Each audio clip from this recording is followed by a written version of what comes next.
No easy love could ever make me feel the same. Bonjour à tous, j'espère que vous allez bien.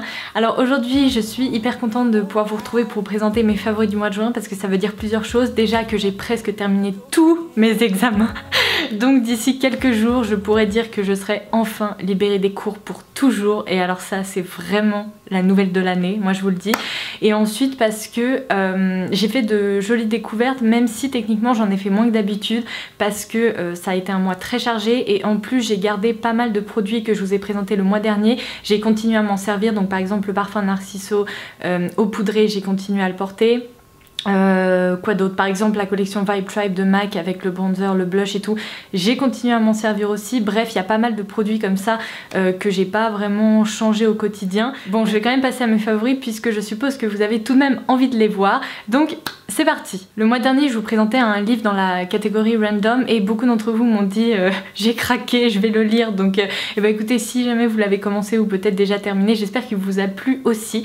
Alors ce mois-ci j'ai pu beaucoup moins lire que les mois précédents, ça m'a un peu déçue parce que encore une fois avec toutes les révisions, les oraux à préparer, c'était pas possible. Par contre j'ai quasiment terminé un livre dont j'entends parler depuis des mois, qui s'appelle Court of Thorns and Roses de Sarah J Maas, qui est un bouquin qui est hyper populaire aux États-Unis, qui est hyper bien noté sur Goodreads. Donc je l'ai commencé, je l'ai quasiment terminé, je crois qu'il me reste moins d'une centaine de pages. Je vous préviens, c'est un énorme pavé. Moi je l'ai acheté donc sous format e-book, donc je peux pas vous dire exactement le nombre de pages, mais j'ai eu l'impression quand même qu'il y avait beaucoup plus de pages que d'habitude, enfin, en tout cas que les livres que je lis habituellement. J'ai vraiment hâte de savoir la fin, mais en tout cas tout ce que j'ai lu pour le moment ça m'a vraiment plu, donc je pense que c'est pour ça que j'intègre ce livre à mes favoris. Pour le petit pitch, en fait c'est comment vous dire, c'est une sorte de réécriture de La Belle et la Bête, mais dans un monde un peu fantastique avec des fées, etc. Alors dit comme ça, je dois vous avouer que moi je pense que j'aurais jamais lu le livre parce que je suis pas hyper portée sur la fantaisie, etc. Habituellement j'en lis pas du tout, mais là ça fonctionne hyper bien. Il y a un peu de romance pour, enfin un peu même beaucoup par moment de romance pour celles qui aiment ça. Il y a beaucoup d'action, il se passe plein de choses, enfin vraiment je trouve que c'est très bien pensé comme livre. Donc si jamais ça vous intéresse, comme d'habitude je vous laisserai le lien en barre d'infos. Promis, je n'oublie pas que le mois dernier vous avez été nombreuses à me réclamer une vidéo concernant mes dernières lectures. Pour le moment j'ai pas du tout eu le temps de la filmer, mais quand mes examens seront terminés je pense que je vous préparerai ça. Et pour les favoris random c'est tout, donc maintenant je vais plonger directement dans l'univers de la beauté. Alors ce mois-ci, sachant qu'en région parisienne il a fait un temps horrible, c'est-à-dire qu'il y a des jours où il faisait hyper chaud mais en même temps hyper humide, donc on avait l'impression d'être plongé dans un trauma tropical atroce. Dans les transports en commun c'était je crois la pire des situations possibles, et puis il y a des jours où il a plu comme pas possible. Bref, j'avais l'impression qu'il faisait moite en permanence, donc j'ai ressorti le Velvet Matte Skin Tint de NARS, puisque vous savez très bien mais moi j'ai la peau sèche qui se déshydrate facilement, mais en ce moment c'était pas du tout le cas. Elle avait presque tendance à briller, même si enfin je brille moins peut-être que les filles qui ont la peau mixte, etc., mais j'avais quand même l'impression de pas supporter mon teint, donc j'ai ressorti ça. Et je dois vous avouer que vraiment c'est une bombe ce truc, parce que ça me permettait d'avoir un plus joli rendu qu'avec d'autres fonds de teint, même avec de la poudre par dessus. Donc parfois je le mélangeais avec, vous savez, le fond de teint Match Perfection de Rimmel que j'utilise en ce moment. Parfois au contraire je l'utilisais seul. Enfin bref, en tout cas je trouve que c'est un produit qui est hyper réussi. Je vous en avais déjà parlé et je vous avais également fait un avant-après sur le blog si jamais vous voulez aller voir tout ça. Un autre produit qui m'a vraiment aidé avec ce temps tout pourri, c'était le Makeup Finishing Spray de la marque Skindinavia. Alors celui-ci c'est celui qui est sorti dans la, je sais pas si c'est une collection, mais en tout cas il porte la petite mention bridal, donc c'est une version pour le jour du mariage, en fait pour les mariés.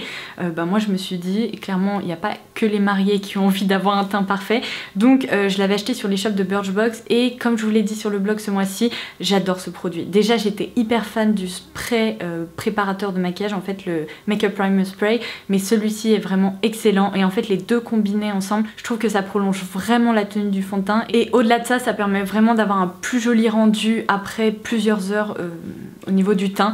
Donc j'adore. Et ne vous fiez pas aux apparences, malgré le fait que ce soit un spray fixateur de maquillage, il n'apporte pas du tout d'effet mat ou d'effet carton ou que sais-je. Ça laisse un fini glowy hyper naturel, presque très frais, et donc voilà pourquoi je le valide. Alors ensuite il est plutôt rare que j'ai des coups de cœur skincare, en tout cas j'ai l'impression d'avoir beaucoup plus souvent des coups de cœur en matière de maquillage que de skincare, mais là j'ai découvert la gamme d'airaine en fait de Sanoflore. Et qu'est-ce que j'aime ces deux produits. Donc tout d'abord l'élixir d'airaine et ensuite Nuit d'airaine qui est une infusion d'huile botanique créatrice de peau parfaite que j'applique le soir. En fait je me sers de l'élixir le matin et de l'huile le soir tout simplement parce que le fini légèrement gras c'est pas top en fait le matin avant de se maquiller. Mais je trouve que la combinaison de ces deux produits me permet d'avoir une peau vraiment jolie, rayonnante malgré des changements de température pas possibles. Et ça franchement c'est pas à donner avec tous les produits. En plus ce sont des produits qui sont certifiés bio et comme vous le savez moi le bio j'ai beaucoup de mal avec ça parce que la plupart des produits sentent mauvais. Alors je sais que c'est très personnel mais moi je trouve que beaucoup de produits bio ne sont pas sensoriels, je vous l'ai déjà dit mais voilà c'est comme ça. Et alors là pour le coup c'est pas du tout le cas, c'est un parfum ultra agréable qui reste frais, réconfortant et en même temps oui, un peu mielleux mais fleuri, enfin je l'adore. Franchement si vous ne l'avez pas encore senti, je vous conseille vivement d'essayer ça parce que non seulement ce sont des produits qui sont ultra agréables à utiliser au quotidien, mais en plus les résultats sont vraiment hyper sympa sur la peau. Encore une fois, si vous souhaitez en savoir plus, je vous ai rédigé un article détaillé sur le blog où je vous présente tous les actifs, etc. Donc voilà. Ensuite, un produit capillaire pour lequel je vous ai proposé un concours sur le blog ce mois-ci. C'est le shampoing ultra apaisant d'Aircos de Vichy. Donc c'est un shampoing en fait qui existe sous deux versions en fait, soit la version pour cheveux secs, soit la version pour cheveux normaux à gras en fait, qui est plus une texture gélifiée. Celle-ci donc pour cheveux secs c'est plus une texture un peu crémeuse, plus réconfortante en fait. Je le trouve extra ce shampoing parce que bon évidemment mes cheveux sont colorés et tous les mois je refais ma coloration, sauf que évidemment l'oxydant au niveau des racines ça peut agresser un petit peu le cuir chevelu et donc après j'ai toujours tendance à avoir les cheveux un peu sensibles, enfin le cuir chevelu pas les cheveux mais le cuir chevelu un peu sensible pendant quelques jours et depuis que j'utilise ce shampoing, là j'ai refait ma couleur il y a 2 semaines maintenant et j'ai pas du tout eu de sensation désagréable parce que j'ai utilisé ce shampoing pour rincer ma colo et après aucun picotement, ça ne m'a absolument pas gratté ou quoi que ce soit. Donc si jamais vous avez peut-être des petits soucis de sensibilité au niveau du cuir chevelu ou peut-être aussi des réactions un peu allergiques disons à... Alors après je dis pas que ça va traiter par exemple de l'eczéma ou ce genre de choses, hein, non, mais peut-être si vous avez tout simplement des sensations désagréables après vous êtes fait une colo ou alors tout simplement au quotidien si ça vous gratte un peu, et bien ça peut être vraiment une solution à envisager, donc je vous le conseille aussi. Ensuite 2 vernis violets que j'ai beaucoup aimé ce mois-ci, alors comme ça on dirait que ce sont les mêmes mais je vous rassure celui-ci est un peu plus clair que celui-là. Je vous ai swatché ces 2 collections OPI sur le blog aussi si jamais vous voulez aller voir tous les swatchs de toutes les couleurs. À chaque fois j'ai l'impression que c'est le catalogue Castorama quand je fais ça, mais tout d'abord mon préféré c'est définitivement celui-ci qui est proposé dans la collection Nouvelle-Orléans donc d'OPI. C'est un violet mais pas violet bleuté si vous voyez, c'est un peu un violet rose. Il est ultra élégant et j'aime vraiment beaucoup son rendu et pour le coup sachant que j'étais vraiment dans ma période violette, l'autre que j'aime beaucoup vient de la collection je crois Alice, pas au Pays des Merveilles mais comment il s'appelle le nouveau Alice? Je me souviens plus, mais bon, le dernier film Alice, en gros, OPI a proposé une collection pour ce film. D'ailleurs, si vous l'avez vu, n'hésitez pas à me donner votre opinion en commentaire ci-dessous parce que j'en ai entendu des critiques fracassantes, donc ça m'a pas du tout donné envie d'aller le voir, mais bon, comme ça, moi, j'aurai votre retour aussi. Et donc, c'est le What's the Matter with You, je trouve le nom assez génial, en fait. Donc, pour le coup, c'est un violet qui a plus tendance à tirer vers le prune, mais qui est aussi très élégant. Donc, aujourd'hui, évidemment, je les porte pas vu que je porte un rouge un peu... soutenu on va dire, mais en tout cas ces 2 couleurs là je les ai beaucoup aimées. Ensuite un parfum puisque quand j'en avais pas marre mais ou tout du moins quand j'avais envie de changer de parfum et de pas porter le Narciso poudré, je me suis dirigée ce mois-ci, enfin le mois dernier maintenant, vers le Jimmy Choo Illicit qui est le dernier parfum Jimmy Choo. Alors tous les parfums Jimmy Choo sont pas extraordinaires, il y en a certains je trouve qui sont un peu... pas trop chimique mais on sent que, je sais pas, c'est presque trop pour moi en tout cas au quotidien, mais par contre celui-ci est ultra réussi. C'est un floriental, c'est-à-dire un fleuri oriental, mais c'est pas du tout un parfum qui monte à la tête comme peuvent le faire par exemple certains parfums orientaux, et pour le coup il reste frais, très féminin, assez sensuel, mais il se porte sans problème de jour, donc voilà, je l'aime beaucoup. En plus je trouve son flacon vraiment hyper sympa là, avec toutes ces petites facettes, donc si jamais il vous intéresse, sachez qu'il est déjà sorti sorti depuis un moment maintenant, donc vous pourrez le retrouver sans problème chez Sephora. Et d'ailleurs ça m'a fait rire parce que quand j'ai posté ma photo sur Instagram, beaucoup d'entre vous m'ont dit c'est mon parfum, je l'adore. Donc voilà, apparemment il plaît à pas mal de monde. Le mascara que j'ai le plus porté au mois de juin, c'est le Mega Volume Miss Hippie de L'Oréal. Alors ce mascara, en fait au début je savais pas trop quoi en penser. Je trouvais qu'il était un peu sec à travailler, mais qu'en même temps le résultat était plutôt joli, qu'il étoffait bien les cils. Maintenant en fait je pense que j'ai appris à le dompter puisque c'est celui que je porte aujourd'hui.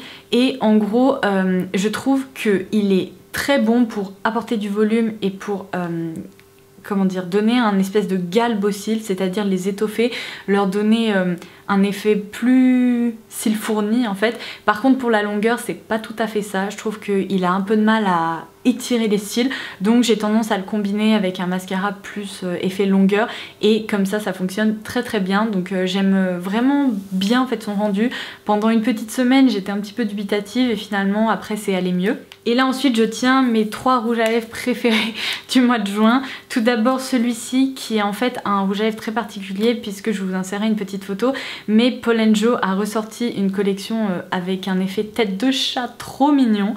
Et donc celui-ci je l'aime beaucoup parce que c'est la teinte, alors attendez je vais vous redire parce que c'est là-dessus, c'est la teinte 003 et en fait c'est un rouge à lèvres avec un baume, donc c'est pour ça que les pigments sont concentrés au cœur du rouge à lèvres au niveau de la petite tête de chat, et tout autour on a vraiment une texture gélifiée effet baume.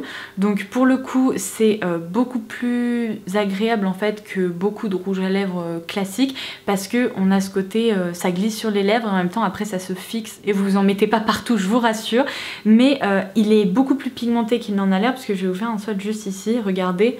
Franchement, pour un rouge à lèvres effet baume, je trouve que la pigmentation est vraiment top. Alors j'avais testé une autre teinte, la 001, c'est pas la même chose, donc faites attention au niveau des teintes. Par contre, le seul truc c'est qu'au début, il faut un peu apprendre à le dompter, parce que vu que les pigments sont au centre, quand on fait comme ça, en gros, au niveau de l'extérieur, on n'a pas suffisamment de pigments, donc il faut repasser un petit peu plusieurs fois pour avoir un rendu parfait. Mais j'y arrive sans problème, et juste parce qu'il y a des petites têtes de chat ici et au niveau du cœur de rouge à lèvres, je l'adore. Ensuite, une marque américaine qui a débarqué chez Sephora qui s'appelle Lipstick Queen. J'en avais beaucoup entendu parler sur des blogs américains, etc. Parce que c'est une marque qui est ultra populaire aux États-Unis. Pour les fans de rouge à lèvres, apparemment, c'est un peu le Graal. Et là, j'ai la teinte qui s'appelle Red Sinner, qui est un rouge à lèvres. Alors, c'est pas tout à fait un mat. Je dirais que c'est un semi-mat parce que vous voyez, il est pas sans transfert et en plus, il est pas complètement comme par exemple ce que je porte aujourd'hui sur les lèvres. D'ailleurs, je suis enfin en train de tester les nouveaux lingeries de NYX. Donc là pour le coup je porte la teinte 08 qui s'appelle Bedtime Flirt. Donc c'est un... je sais pas comment vous expliquer, tous ces nudes dans tous les cas ils sont ultra difficiles à décrire parce que vous avez des bruns, des corails, des nudes très nudes, genre quasi beige, et puis vous avez des taupes, etc. Bref, là c'est quand même un nude rehaussé avec une petite touche de pêche, je dirais. Donc là pour le coup c'est complètement sans transfert et c'est un fini totalement mat. Donc avec ce rouge à lèvres c'est pas la même chose, mais je vais quand même vous faire un swatch parce que la texture est ultra pigmentée comme vous avez pu le voir, et on a vraiment ce côté mat qui se tient, pas épais du tout, mais en même temps qui ne déshydrate pas les lèvres, qui ne crée pas de petites peaux. Donc c'est pour ça que je l'aime beaucoup. Et donc, bah écoutez, je pense que je vous ferai un article sur le blog pour vous parler un peu plus de la marque Lipstick Queen, parce que il y a, je pense, des petites découvertes très sympas à y faire. Enfin, le dernier rouge à lèvres que j'ai beaucoup porté au mois de juin, c'est le 203 Rose Dentelle de Givenchy. Je vous avais présenté une autre teinte là... il y a 2 mois je crois, ou le mois dernier, non il y a 2 mois il me semble, je voudrais pas dire de bêtises mais je crois que c'était il y a 2 mois, et celle-ci est vraiment sublime parce que c'est vraiment pour le coup un rose très légèrement brique qui rehausse la couleur des lèvres au quotidien sans que ça soit trop coloré, donc il se porte quand même très facilement. Et dans tous les cas cette gamme de rouge Givenchy je la trouve très réussie parce que les couleurs sont sublimes, le confort est dingue, et pourtant la pigmentation est vraiment sympa, ils se sentent pas sur les lèvres, on peut parler et tout sans problème. Donc voilà mon dernier favori du mois de juin. Donc voilà, j'ai fait le tour, j'espère que cette vidéo vous aura plu. N'hésitez pas à partager vos favoris ou vos découvertes et même peut-être vos déceptions. Là pour le coup moi j'en ai pas fait ce mois-ci, mais n'hésitez pas à en partager si jamais vous en avez, donc en commentaire ci-dessous. Et en attendant ma prochaine vidéo, je vous embrasse très très fort, je vous dis à très vite.